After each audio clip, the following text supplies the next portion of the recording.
No ano de 2013, nós fomos para as Filipinas.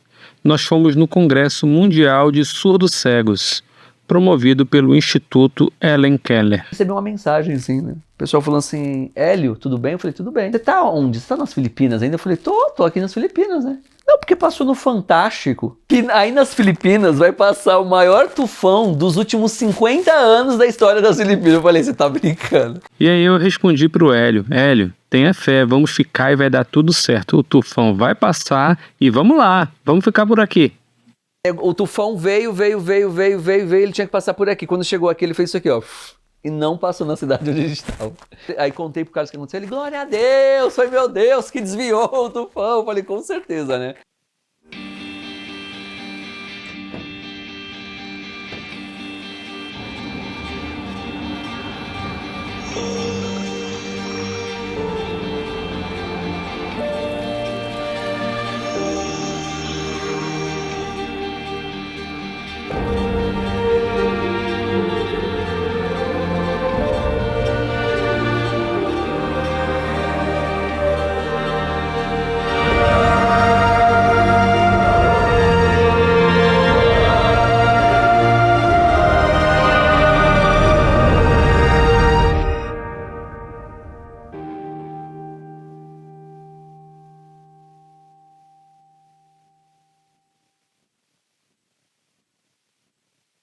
Eu nunca tinha pensado nisso. Surdos cegos que não têm os braços.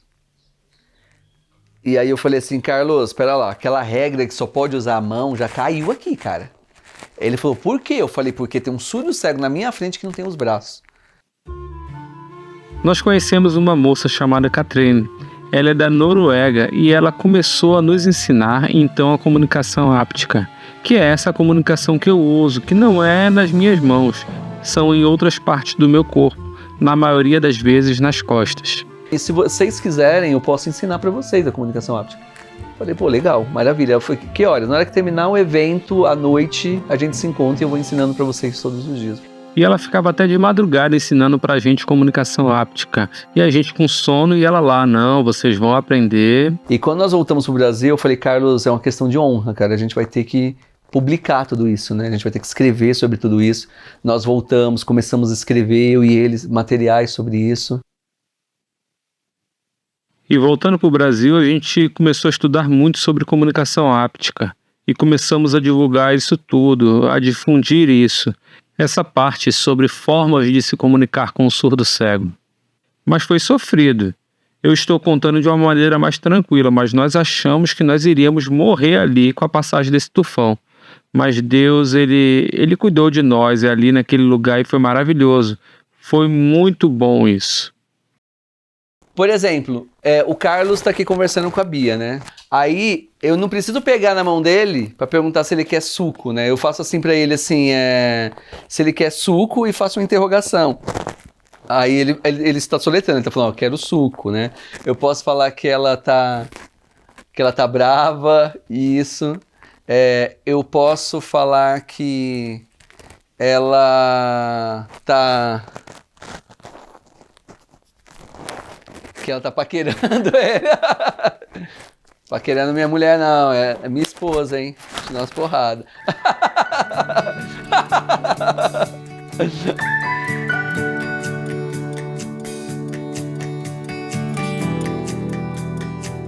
Eu sempre fui apaixonado por futebol. Tá aqui no meu sangue, futebol pra mim é vida. O pessoal já tava anunciando a Copa do Mundo e o Carlos querendo que eu ajudasse ele a acompanhar os jogos da Copa. Eu falei, olha, Carlos, um jogo ou outro eu até consigo te ajudar, porque eu trabalho, né? E eu falei, eu vou fazer o quê? Vou ficar aqui em casa, não vou fazer nada, não vou assistir o jogo, não vou conseguir olhar na televisão? Tá bom, né? Paciência.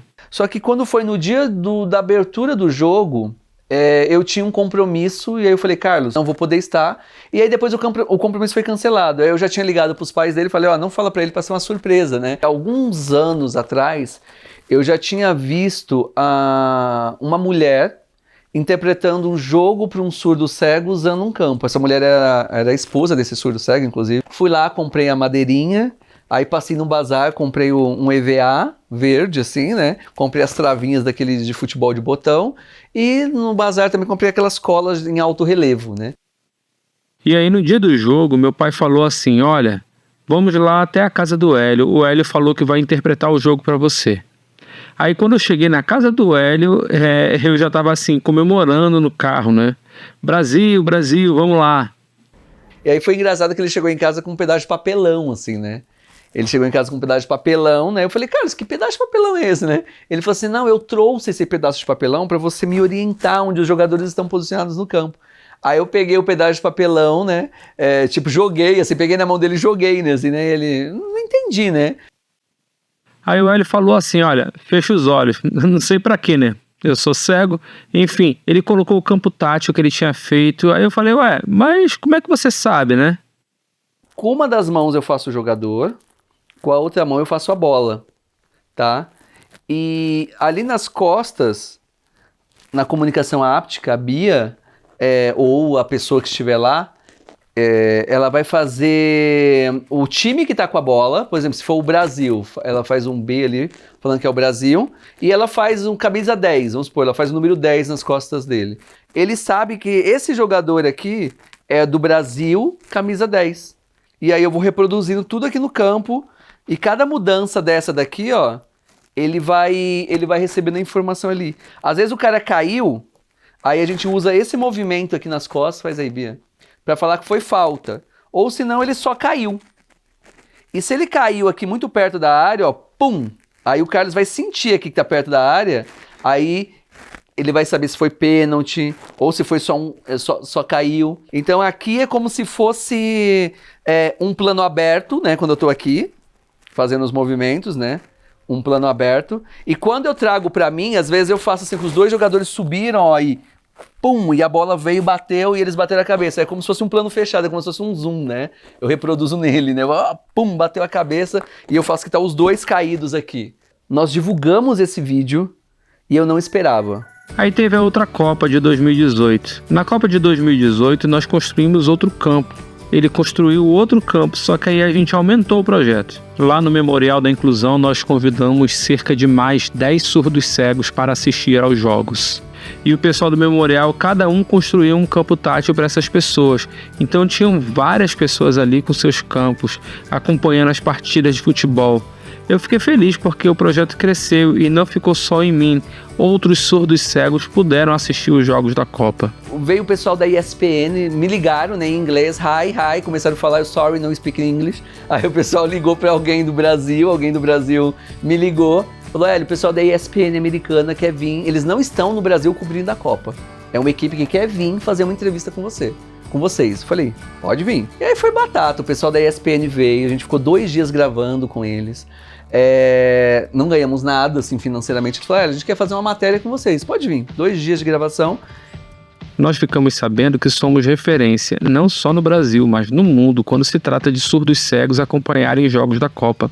Então tem outras pessoas acompanhando, pessoas assim como eu, fanáticas por futebol. Quando a gente está interpretando um filme, é a mesma coisa. A minha melhor experiência com ele na interpretação, pra mim foi a melhor, foi dos Vingadores. Antes de interpretar o filme pra ele, a gente foi no shopping, a gente foi numa loja de brinquedo. Eu mostrei pra eles os personagens, ele tateou, isso aqui é o Capitão América. Ele tateou os personagens, ele foi criando. É um projeto pro futuro, se alguém quiser pagar, tá? Se vocês quiserem financiar. Mas eu já tenho uma ideia na minha cabeça de criar um filme pra surdo cego.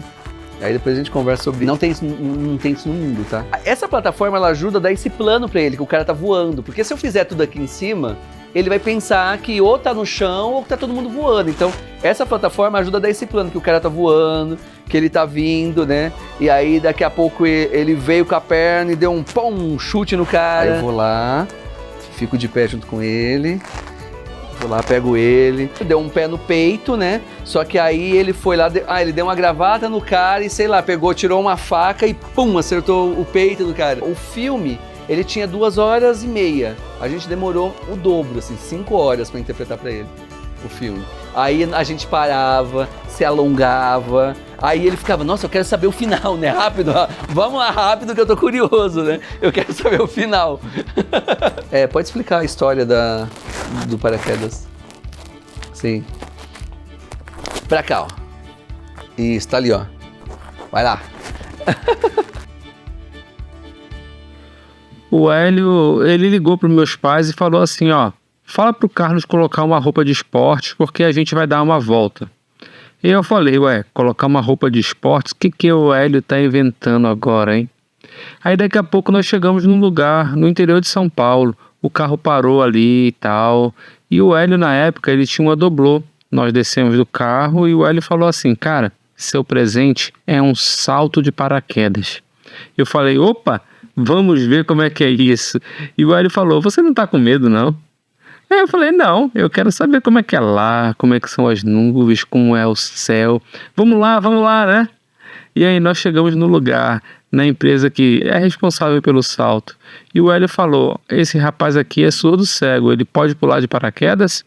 Aí o cara falou assim, bom, vamos lá. Ele vai ter que preencher uma ficha. Aí o Hélio, meio receoso e tudo mais. Eu fui, toquei no avião, vi que era um avião de pequeno porte. Eu nunca tinha tocado um avião daquele tamanho. Então eu toquei na hélice, eles na frente.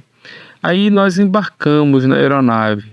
Tinham 6 instrutores e eu era o último que ia pular junto com o instrutor.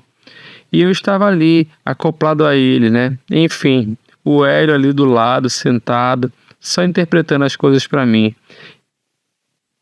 E o Hélio falou, não, eu não vou pular não, eu vou ficar só aqui interpretando dentro da aeronave e olha lá. Aí eu falei que ele estava com medo, né, vamos lá. Aí a porta não estava fechada, a porta já estava aberta. Não que fechou a porta, vamos abrir a porta para pular, não. A porta ficava aberta desde o momento em que a gente saiu. E foi pulando um a um ali do avião, e as pessoas saíam muito rápido de dentro do avião, um a um ia saindo, e aí eu era o último. Aí o Hélio falou assim, tenha fé, Carlos, que Deus te abençoe e cuide de você.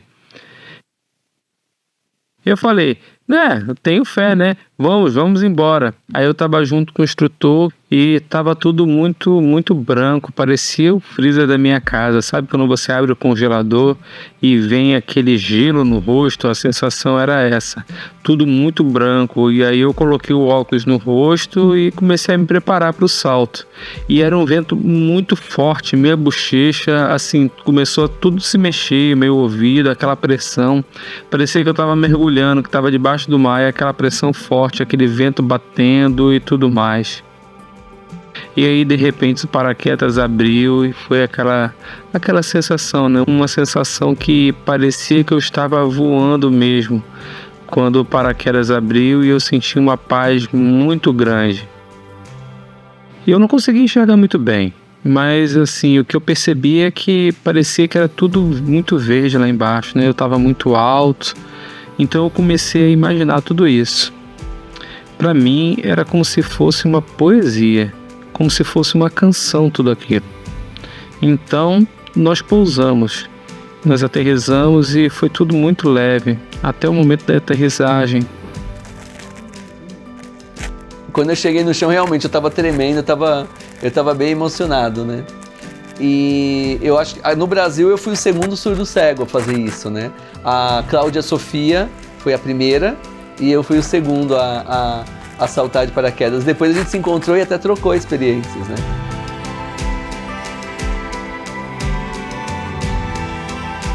Quando as pessoas com deficiência viviam entre elas, eles só eram pessoas.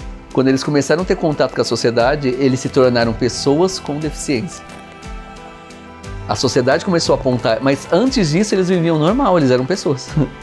Essa questão da comunicação é a maior dificuldade que eu tenho. As pessoas não sabem se comunicar comigo.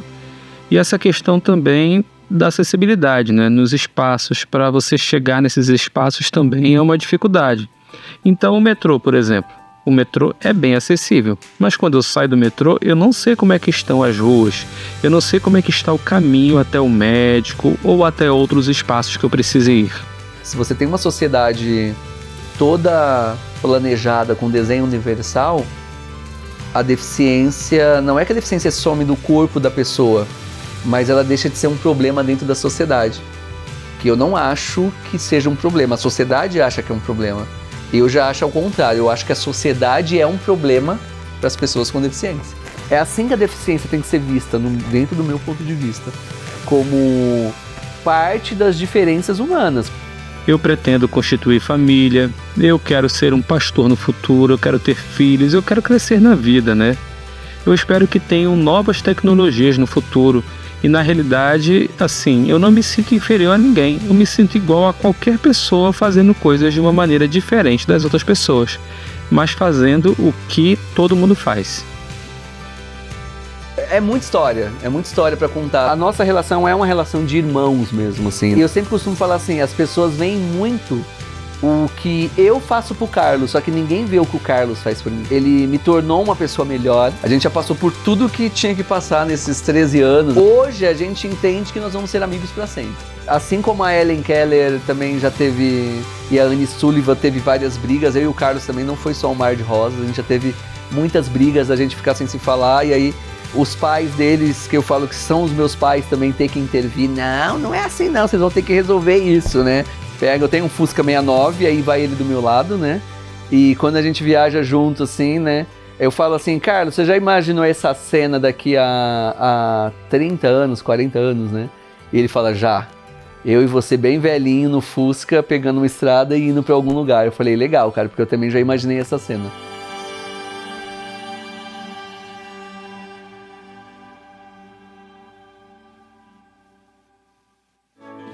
Eu sempre soube que ele era muito tecnológico, mas eu lembro que eu fui pegar na mão dele e foi aí que eu descobri que ele não movimentava do pescoço para baixo. Aí eu falei, nossa, como é que eu vou me comunicar com ele? E agora?